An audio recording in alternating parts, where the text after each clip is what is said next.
মুসলিম জাতি তো তারাই হবে যাদের মাথার উপর পিঠা রেখে অন্যান্য জাতি সভ্যতা শিখবে, আদর্শ শিখবে, পরিবার নীতি শিখবে, সমাজ নীতি শিখবে, সমাজ নীতি শিখবে, রাষ্ট্রনীতি শিখবে, আন্তর্জাতিক নীতি শিখবে, ব্যবসায় নীতি শিখবে, সবকিছু মুসলমানদের দিয়ে শিখবে। কথা বলেন।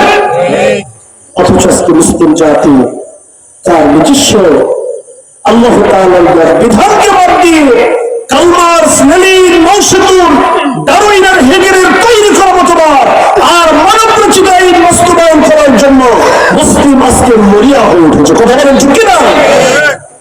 এরা মুসলমান, এরা কি? শেক্সপিয়ারকে জিজ্ঞেস করা হলো, তুমি বলো পৃথিবীর মধ্যে সব থেকে শ্রেষ্ঠ ধর্ম কোনটা? উনি বললেন পৃথিবীর মধ্যে সব থেকে শ্রেষ্ঠ ধর্ম হল ইসলাম। ওনাকে আবার প্রশ্ন করা হলো, তুমি বলো এই পৃথিবীর মধ্যে সব থেকে নিকৃষ্ট জাতি কারা? উনি বললেন মুসলমান। কেন বললো তুমি এই কথা? মুসলমানরা যে ধর্মের অনুসারী সেটা তো ইসলাম। তুমি বললে ইসলাম শ্রেষ্ঠ ধর্ম, অথচ সেই ধর্মের অনুসারী যারা তুমি তাদেরকে নিকৃষ্ট বললা কেন? শেক্সপিয়ার একদিন বলেছিলেন যে পৃথিবীর মধ্যে প্রায় ৪,৫০০ ধর্মগ্রন্থ আছে। কত? ৪,৫০০। এর মধ্যে নির্ভুল সংবিধান হল আল কোরআন, যা মুসলমানদের কাছে আছে।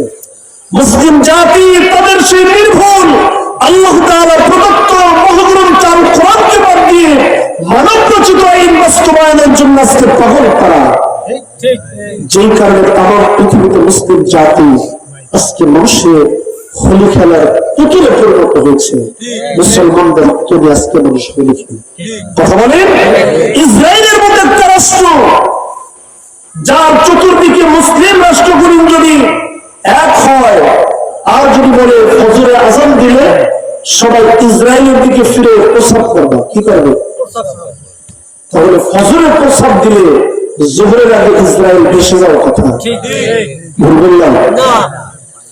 অথচ সেই ইসরায়েল মুসলিমদের সেই চিরপরিচিত প্রথম কিবলা বাইতুল মুকাদ্দাসকে শ্মশানে পরিণত করেছে।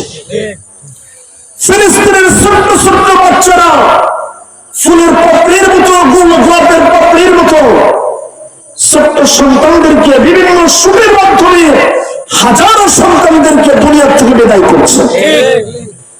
খাবারের পরিবন্ধ নিয়ে ডেকে নিয়ে লাইন দিয়ে দাঁড়িয়ে দিয়ে সবার গ্রাস কষে মেরে ফেলতেছে।